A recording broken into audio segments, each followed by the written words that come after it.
প্রিয় শিক্ষার্থীরা, Daudkandi pilot high school online ক্লাসে সবাইকে স্বাগতম।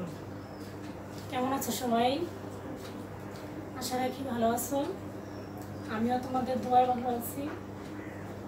শিক্ষার্থীরা, দীর্ঘদিন ব্যাপী মহামারী করোনা ভাইরাসের কারণে শিক্ষা প্রতিষ্ঠান বন্ধ থাকায় সরকার তোমাদের জন্য অনলাইন শিক্ষা ব্যবস্থা পদ্ধতি চালু করেছে। আশা করি তোমরা বাড়িতে বসে সবাই ক্লাসগুলো উপভোগ করেছো। তো আজকে আমি তোমাদের সামনে উপস্থিত হয়েছি ষষ্ঠ শ্রেণীর বাংলা প্রথম পত্র বিষয়টি নিয়ে। ষষ্ঠ শ্রেণীর শিক্ষার্থী যারা আছো সবাই বসে পড়ো খাতা কলম নিয়ে। আমি আজকে ষষ্ঠ শ্রেণীর গদ্যাংশ থেকে মেনু গল্পটি নিয়ে তোমাদের সাথে আলোচনা করব। তো চলো আমরা মূল আলোচনায় যাই। শিক্ষার্থীরা, প্রত্যেকটা পাঠ থেকে আমরা কিছু না কিছু শিক্ষণফল অর্জন করি। তো আজকে পাঠের বিষয় থেকে আমরা প্রথমে শিক্ষণফলটা জেনে নেব। কি শিখবো আজকে পাঠ থেকে? শিক্ষার্থীরা মেনু লিখেছেন বনফুল। আর এই গল্প থেকে আমরা যা শিখব সেটা হচ্ছে, শিক্ষার্থীরা এই পাঠের মধ্যে শারীরিক ও মানসিকভাবে অসুস্থ মানুষের প্রতি মমত্ববোধ জাগ্রত হবে। মানে এই পাঠ পড়ে শিক্ষার্থীদের মধ্যে অসুস্থ, অবহেলিত, প্রতিবন্ধী মানুষের প্রতি একটা মমত্ববোধ জন্ম নেবে। তো শিক্ষার্থীরা, আমরা এবারে যিনি গল্পটি লিখেছেন অর্থাৎ লেখক, তার সম্পর্কে জেনে নেব। লেখকের নাম হচ্ছে বনফুল। শিক্ষার্থীরা, এটা লেখকের ছদ্মনাম। প্রকৃত নাম হচ্ছে বলাই চাঁদ মুখোপাধ্যায়। বলাই চাঁদ মুখোপাধ্যায় 1893 ভারতের বিহারে মৃত্যুবরণ করেছেন 1979 খ্রিস্টাব্দে কলকাতায়। তার কিছু উল্লেখযোগ্য গ্রন্থাবলী সম্পর্কে আমরা জেনে নিই।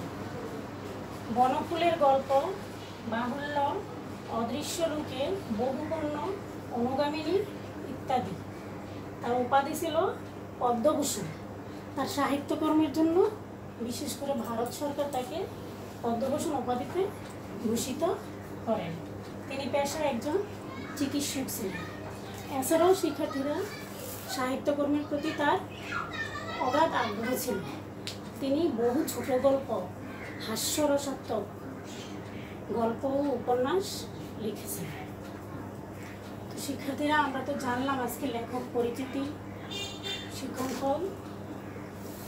তো যে কোনো পাঠ সম্পর্কে ভালোভাবে জানার জন্য পাঠের কিছু জটিল জটিল শব্দার্থ থাকে, সেগুলো সম্পর্কে শিক্ষার্থী আমাদের জেনে নেওয়া উচিত। তো চলো আমরা আজকে গল্পটি সহজভাবে বোঝার জন্য কিছু কঠিন কঠিন শব্দার্থ সম্পর্কে জেনে নেব।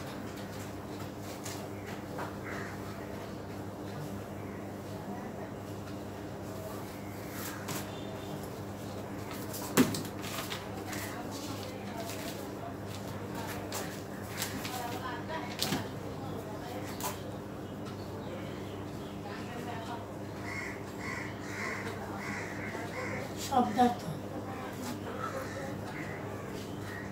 পেট, ভাতা,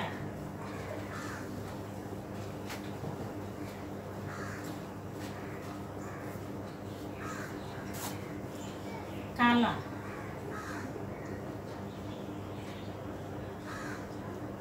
ষষ্ঠ ইন্দ্রিয়,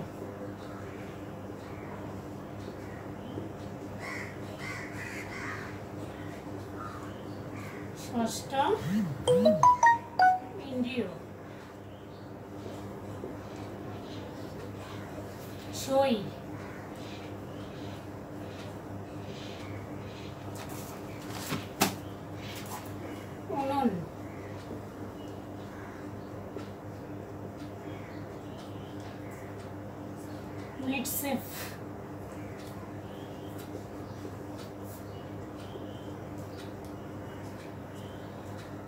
खिड़की,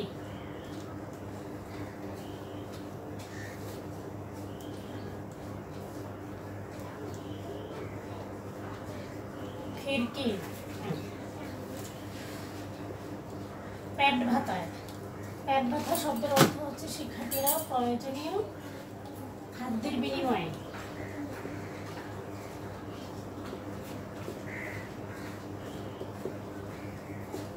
প্রয়োজনীয়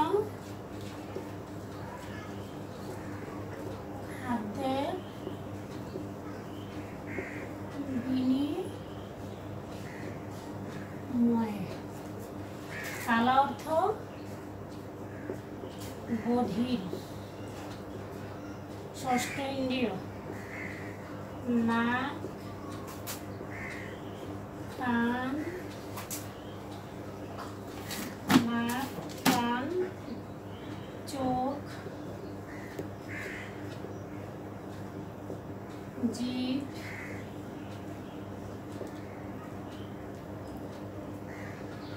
ও ত্বক।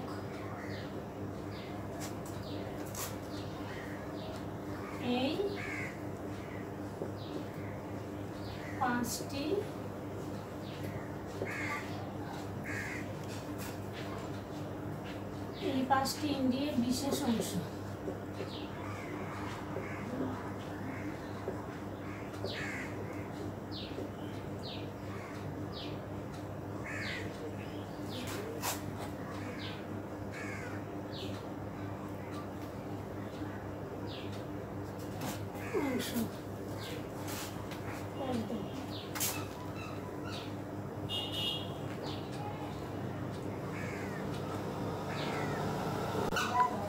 সই, বান্ধবী,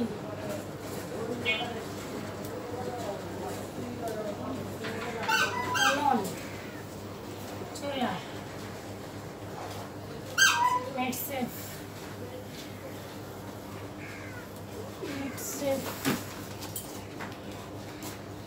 রান্নাঘরে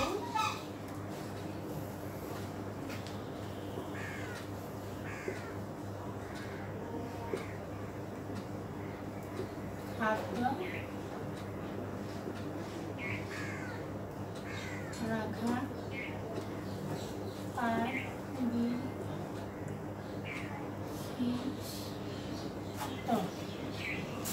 খিড়কি, খিড়কি বাড়ি,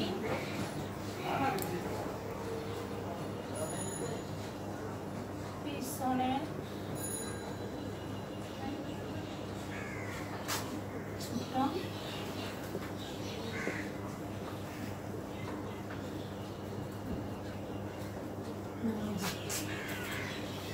শিক্ষার্থীরা মূল গল্পে যাওয়ার আগে আমরা শব্দার্থগুলো জেনে নিই। পেট খাতায় প্রয়োজনীয় খাদ্যের বিনিময়ে কারো গৃহে বা ঘরে কাজ করা। কালা, বধির, বধির শব্দের অর্থ হচ্ছে বোবা। ষষ্ঠ ইন্দ্রিয় নাক, কান, চোখ, ঠোঁট, জিভ, ত্বক। এই পাঁচটি ইন্দ্রিয়ের বিশেষ অংশ। সই, বান্ধবী, সঙ্গী, সাথী, অনন, চুলা, মিক্সার, রান্নাঘরে খাদ্য রাখা, পাট বিশিষ্ট। খিড়কি, বাড়ির পিছনে ছোট দরজা। তো শিক্ষার্থীরা আজকে আমরা পাঠের জন্য জটিল জটিল শব্দার্থগুলো জানলাম। এখন মূল পাঠে চলে যাব।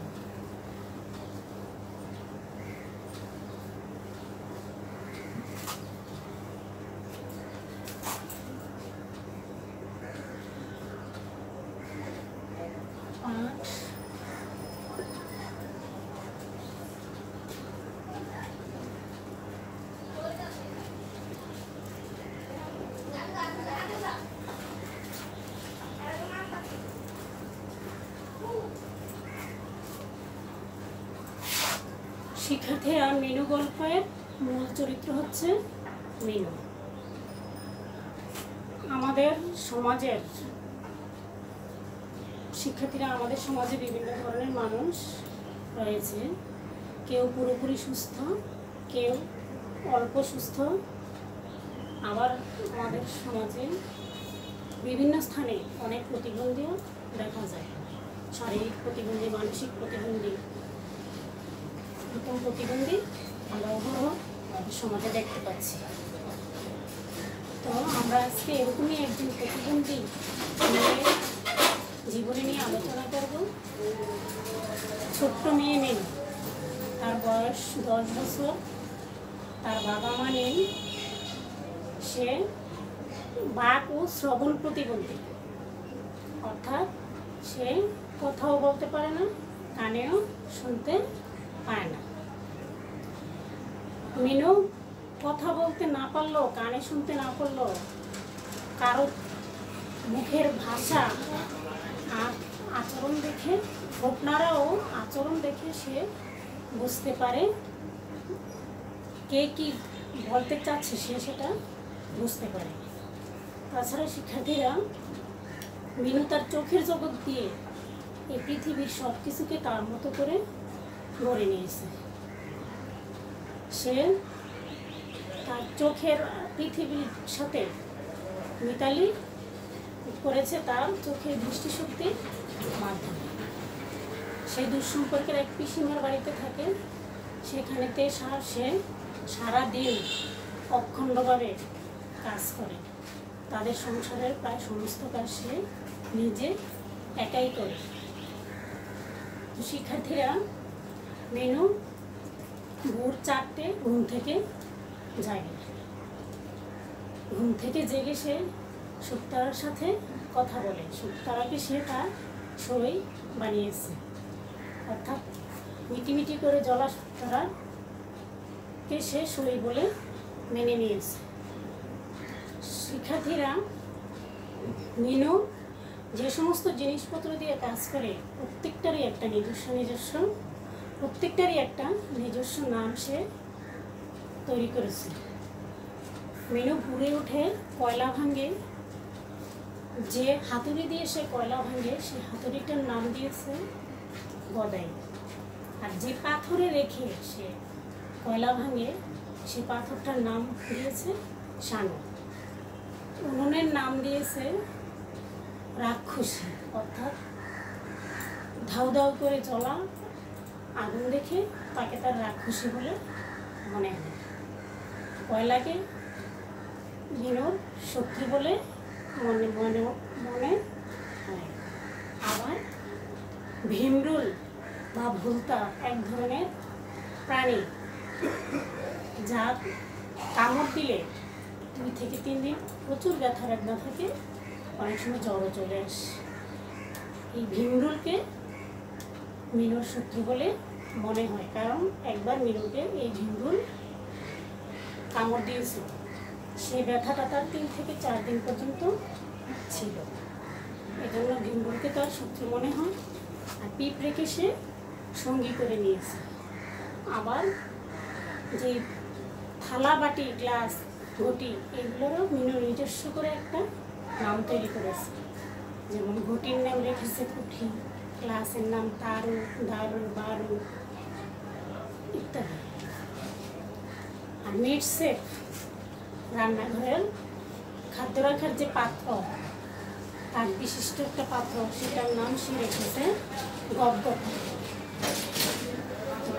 শিক্ষার্থীরা, মেনু যদি বধির হয়ে থাকে, মানুষের কালা ও বধির হয়ে থাকে, তাও সে পৃথিবীটাকে তার নিজের মতো করে তৈরি করে নিয়েছে। শিক্ষার্থীরা, মেনুর একটি ইচ্ছা, সেটি হলো সে সুযোগ পেলেই ছাদে উঠে যায়। সেখানে গিয়ে সে দূরে একটি কাঁঠাল গাছ লক্ষ্য করে এবং কাঁঠাল গাছে একটি হলুদ পাখি বসে থাকতে দেখে। তো সে যেদিনই কাঁঠাল গাছে হলুদ পাখিটি বসে থাকতে দেখে, সেদিনই তার বাড়ির, অর্থাৎ প্রতিবেশী কোনো কারো বাবা বিদেশ থেকে ফিরে আসে। তো মিনুর মাসি অনেক আগে মিনুকে একবার বলেছিল যে তার বাবা বিদেশ গেছে, তার বাবা যে মৃত তাকে এই কথাটা বলেনি। তো মিনু সে আশায় থাকে যে সেই কাঁঠাল গাছের হয়তো হলুদ পাখি একদিন বসবে, একদিন তার বাবা ফিরে আসবে। সেই আশায় সে প্রতিদিনই কাজের ফাঁকে ফাঁকে ছাদে ওঠে এবং সেই কাঁঠাল গাছের দিকে খেয়াল করে, কিন্তু সে আর হলুদ পাখি দেখে না কতদিন। তারপর সে এভাবে আসে যায়, কিন্তু হলুদ পাখি দেখা নেই, তার বাবাও আর ফিরে আসে না। এমন অবস্থায় একদিন তার প্রচণ্ড জ্বর আসে। সে জ্বর নিয়ে ছাদে উঠে হলুদ পাখি বসে থাকতে দেখে, কিন্তু তার বাবা আর ফিরে আসে। তো শিক্ষার্থীরা, আমাদের সমাজে এমন অনেক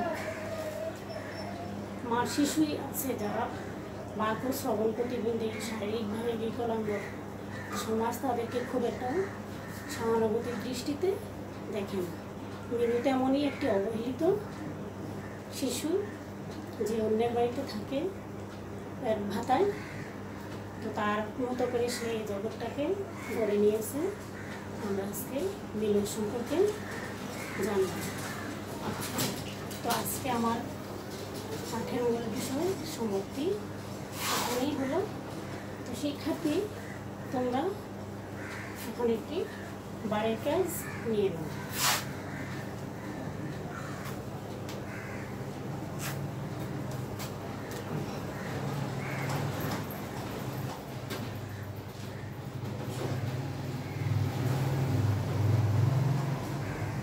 বাড়ির কাজ বিশেষ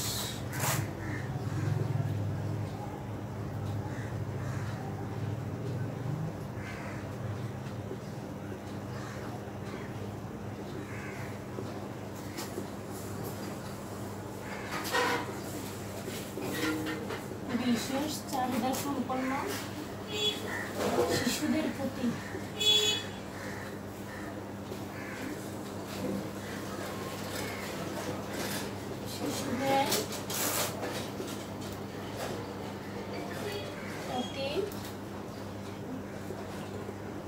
সামাজিক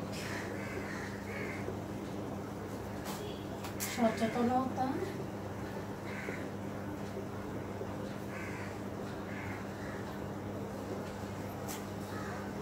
সৃষ্টির লক্ষ্যে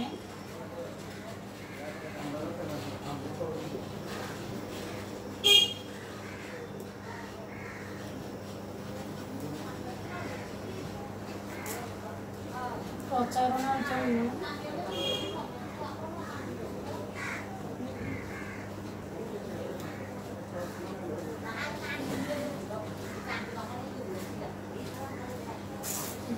পোস্টার লিফলেট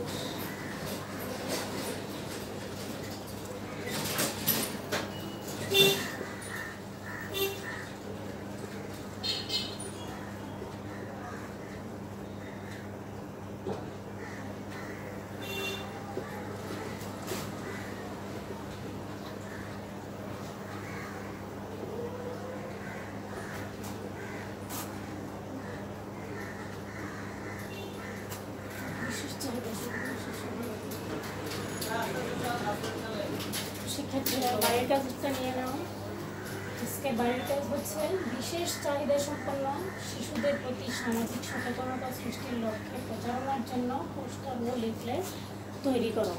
আশা রাখি এই বন্ধের মধ্যে তোমরা বাসায় বসে প্রত্যেকটা ক্লাস উপভোগ করবে এবং বাড়ির কাজগুলো করে নেবে। তো শিক্ষার্থীরা, আমি আজকে আমার পাঠ শেষ করলাম এখানেই। ভালো থেকো, সুস্থ থেকো, বাসায় থেকো। সবাই বাসায় বসে অনলাইন ক্লাসগুলো উপভোগ করবে এবং বাসায় বসে অনেক অনেক পড়বে। তো আজকের মতো আমি আমার ক্লাস থেকে বিদায় নিচ্ছি। আবার অন্য কোনো দিন অন্য একটি পাঠ নিয়ে তোমাদের সামনে উপস্থিত হব। ধন্যবাদ সবাইকে।